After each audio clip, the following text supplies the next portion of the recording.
Well, a judge in South Africa has ruled that prominent anti-apartheid activist Ahmed Timol was murdered by state agents who pushed him from the 10th floor of a police building, overturning a 1972 ruling that he had jumped and committed suicide.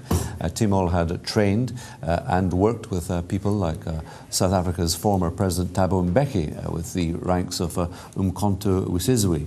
And this was his death in police custody in October 1971, and later that of Steve Biko, caused global outrage. Timol's family maintained that he had been tortured before he was murdered. He was detained by police shortly after returning to the country from abroad in days leading up to his death. Today's landmark ruling, which rejected the findings of the 1971 inquest, saying it was a cover-up by the apartheid regime, could lead to more apartheid-era cases being reviewed. Well, now in Liberia, the former footballer George Weah is said to be leading in the election amid allegations by some opposition parties that there have been some irregularities. If Weah does win, that would be a first for Africa, where a sports hero has moved to become the head of state. President Ellen Johnson Sirleaf, the first African female president, is stepping aside after completing the constitutional 2 terms in office. Liberia is still recovering, of course, from years of bitter civil war that killed more than 250,000 people. John Ofe-Ansah, the Africa news analyst, back with me here in the studio. Hi, John. George Weah, interesting. Yep, I wouldn't be surprised if he emerges the winner, because during the previous elections, he had to go to a round-off with the outgoing president, Sirleaf Johnson. And don't forget that soccer, is the most popular sport in Africa. Okay, and the guy has that popular appeal. So the news that he's in the lead is not surprising. But my money is on Weah and the Vice President Bouaki going for a second round. Or some kind of runoff. Yeah. All right. Yeah. I mean, Weah's running mate is Charles Taylor. Charles Taylor Jewel is... Howard Taylor. Right. Charles Taylor is the war criminal who's ex-wife, in prison. Yeah. Ex-wife. Yeah. So, a cynical partnership, or to try and engender more votes for them? Well, one could say that, because there's some sort of what do you call it? Some nostalgia, among some of the among some of the voters, for the Taylor, era. Yeah, which is extraordinary, isn't it? Yeah, because in the run-up to the elections, people were spoken to, and some said that, look, during Taylor's time, we're not hungry. Yeah.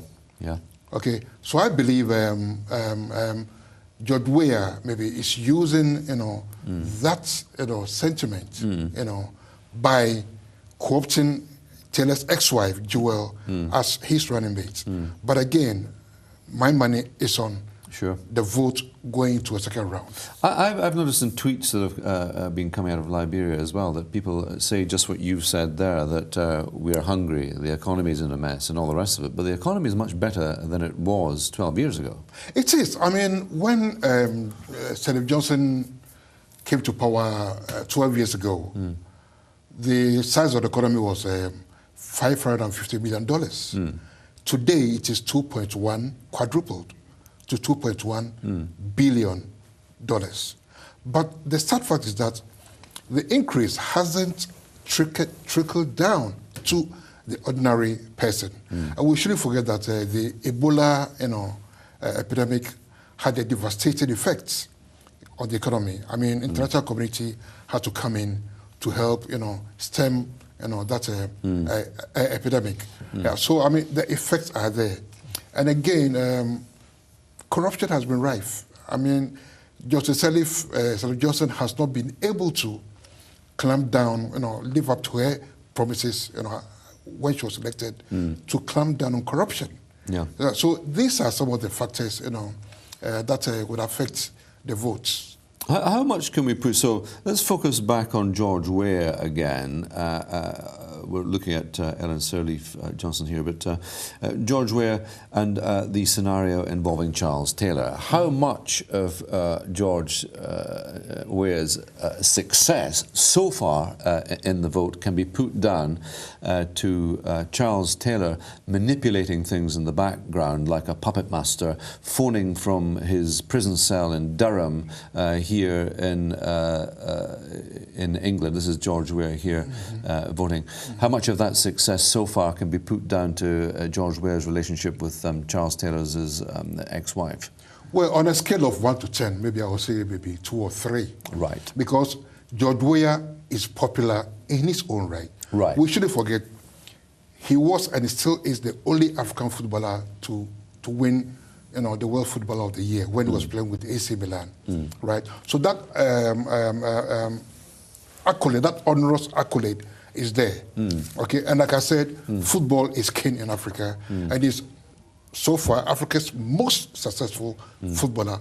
So he's played on that popularity. So I would say that on a scale of 1 to 10, Charles Taylor's influence will come a measly 2 or 3. Gotcha. And just very quickly, how soon are we actually going to see a firm, hard result?